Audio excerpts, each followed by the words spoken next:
So we've already seen that a note like this is a third, because we count 1, 2, 3, and we get a third. But the question now is, what kind of third is this? Is it major or minor, or what kind of third is this? Major or minor? And here's how you know. If you had this in a staff, because you have to know the actual notes now. You can't just base it on spacing. You have to know what key you're in. And you look at this and you say, well, that's a C. So then you start out by writing C major. And C major, again, has no sharps or flats, which is why it's our first example. And if it falls in here naturally, for example, this is C, this is E, and the E falls in here naturally, it's automatically in the scale. This would be called a major third. Major third. Okay. Another way to think of this is a major third equals 4 half steps. And the reason it's 4 half steps is because we know from C to D there's 2, because it's a major scale, and D to E there's 2. 2 half steps, 2 plus 2 equals 4, so a major third, let me erase that. Major third equals 4 half steps. Oops. Huh. Go figure. Major third, there we go. A major third equals 4 half steps, okay? So that's another way to think of this. Now, imagine if you were a little smaller than this. For example, if you had C to E flat, E flat. If you have your major third at 3 half steps, if you have your major third at 4 half steps, when you have 3 half steps, because we brought the E flat closer to C, 3 half steps, this equals a minor third, So this would be a minor third. Another way to make a minor third closely off of this is simply bring the other note up. Remember, we brought this one down. E going down to E flat makes it closer, so brings it closer. Another way is to bring the C sharp, or the C up to C sharp. So you would have a minor third like this. And again, you could count your half steps here, and you'd find out that there are 3 half steps between C sharp and E. So this is also a minor third. Okay, let's get a really crazy example. Let's go with, let's say E, and see what kind of interval this is. Okay, so we're in the key of E because this is E to C.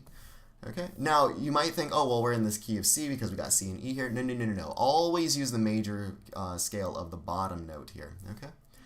So we need to write out E major just to keep things simple. E. Remember, E, we count down if you want to use the trick to find out how many sharps are in here. We simply count the sharp right before E is D sharp, right before E is D sharp, down a half step. And so we know that we would have fat cats go down. Fat cats go down. Okay, so those are the sharps we need. So we got E, F sharp, G sharp, A, B, C sharp, and D sharp, there we go, and E. Okay, so that's our E major scale. And then finally, we look at this and we say, well, in the key of E major, C is supposed to be sharp. It's supposed to be sharp, but we're bringing it down a half step. We're moving it down a half step. So that's no longer major. If it was a major sixth, this is a sixth, right? If it was a major sixth, it would look like this. This would be a major sixth, E to C sharp, because it fits in the major scale. Okay, but because it's 1 less than that, we're getting rid of the sharp. We're bringing it down a half step.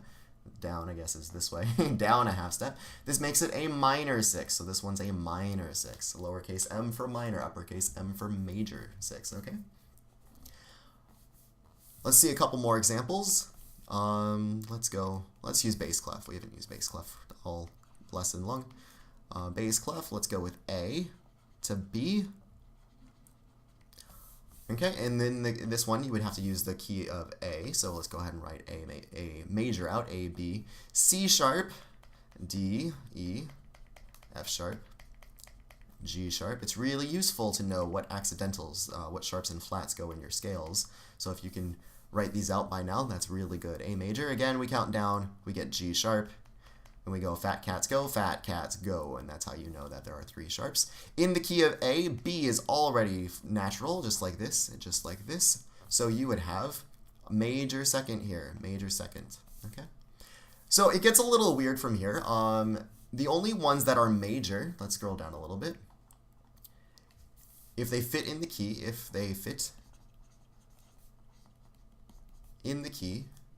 or in the scale, in the major scale, they are major. They are major. But not all of them. Only the following intervals, they are major, colon. Only 2s, 3s, 6s, and 7s. Everything else is worked with differently. Okay, so let's go ahead and do this way. Okay, if a major goes down by a half step, the interval shrinks by a half step, it becomes minor. Okay. So that's how you can tell the difference between those. If they fit in the major scale and they are, I guess this is better to do it this way, maybe. And then we can erase this like that. Okay. If they can fit in the major scale, they are major, or they are perfect. Perfect ones, they're called perfects, are like this. 1s, 4s, 5s, and 8s. And technically 8 and 1 are kind of the same thing. Okay, so if you had like C, let's do bass clef again.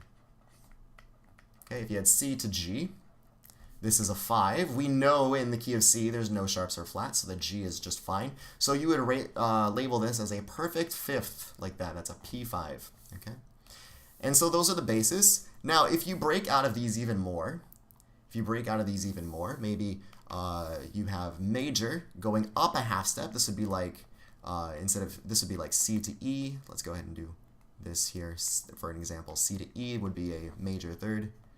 Or let's write them down here just to keep us calm and sane. Major third would be like C to E. Minor third would be like C to E flat, minor third. And I automatically switch into writing lowercase letters when I get to minor. It's just a bad habit, or good habit, I guess. Okay, so perfect, if you were to get bigger than this, maybe if you were to do like C to E sharp, and it's no longer F, but E sharp, this is where spelling counts, because C to F would be a perfect fourth, right? C to F would be C, D, E, F would be 1, 2, 3, 4. Okay, so C to E sharp, this is called an augmented fourth, augmented third. Augmented third.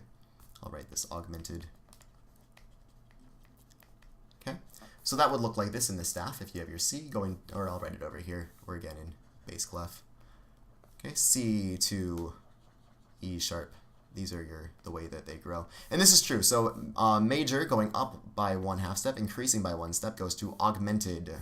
Okay, and then finally you have one more, and that's if minor becomes smaller, it becomes diminished. This would be like C to E double flat. C to E double flat.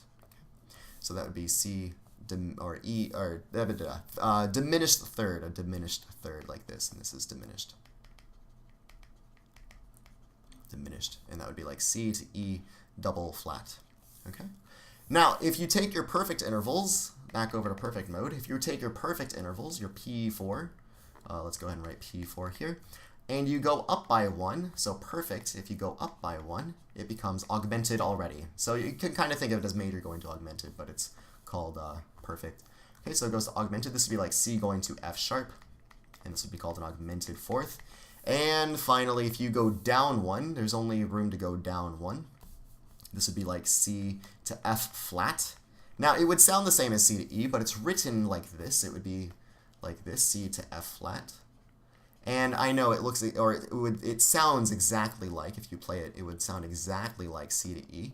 But this is a major third. This is a diminished fourth. Diminished fourth. So that's the difference between major and perfect. Is perfect will simply go to diminished right away. Major will go to minor first, and then diminished. Okay. If you go anything beyond these, this is usually where you stay, is in the diminished to augmented range. But if you go any further, there are ways to call that. All it is doubly diminished, triply diminished, quadruply diminished. You keep going. and then doubly augmented and that kind of thing. But you'll never really see that in music and never really have to do that. Okay? So one more time as a recap. Let's go ahead and write this out one more time. If you have a major interval, this is for 2, 3, 6s, and 7s. 2s, 3s, 6s, and 7s, or seconds, thirds, sixths, and sevenths. They turn into major if they fit in the major scale based on the bottom note. Everything else, so that's your 1, 4, 5, and 8. These are perfect. Okay. If the interval increases by 1, it becomes augmented. If the perfect increases by 1, it becomes augmented. If it goes down by 1, if you go down by 1, these become major becomes minor, and then perfect becomes diminished, and finally minor, if it goes down 1, it will finally become diminished. Okay, so that's your little cheat sheet there. And this is how intervals work. So this is, if you use your major scale and you have all the notes you need, and you're able to figure out, you know, like F to B. This is, let's do this one really quick, and then we'll call it a lesson. Okay, so go ahead and try to find this one out on your own, see if you can figure out what it is. Okay, and if you are ready, we will continue. Okay, so right now we know this is a fourth because this is 1, 2, 3, and 4. So we know it's a fourth, something fourth. Okay, let me get a little bit more room because we're going to write the F major scale. So F, G, A, B, flat. F is the first flat key. So it has 1 flat, that's the B flat, and then we have that. Okay, so that's our scale there. Now we have F to B. It should be flatted, but it's not. We're raising it by 1/2 step. So it's the same thing here. It should be perfect, but it's not. We're raising it by 1/2 step. So this becomes an augmented fourth. And that's our answer, is augmented fourth is the distance between F to B.